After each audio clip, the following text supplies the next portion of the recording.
Israel ও যুক্তরাষ্ট্রের যৌথ হামলায় নিহত ইরানের সাবেক সর্বোচ্চ নেতা আয়াতুল্লাহ আলী খামেনির শেষ বিদায়, জানাজা ও দাফনকে কেন্দ্র করে একাধিক কর্মসূচি ঘোষণা করেছে ইরান। খামেনির রচনাবলী সংরক্ষণ ও প্রকাশনা বিষয়ক দপ্তর এই তথ্য জানিয়েছে। দেশটির রাষ্ট্রীয় গণমাধ্যম প্রেস টিভির খবরে একথা বলা হয়েছে।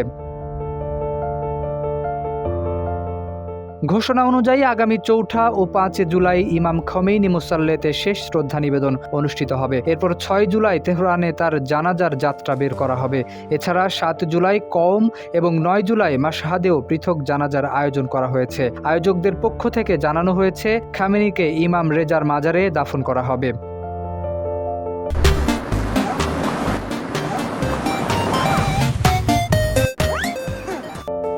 বিবৃতিতে দেশের জনগণ, বিশ্বের স্বাধীনচেতা মানুষ, ইসলাম অনুসারী এবং ইরানে আগ্রহী সকলকে এসব অনুষ্ঠানে অংশ নেওয়ার আহ্বান জানানো হয়েছে।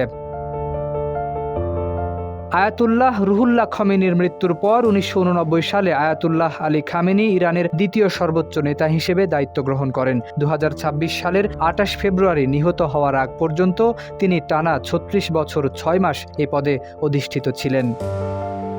শরীফ উদ্দিন, ইত্তেফাক নিউজ।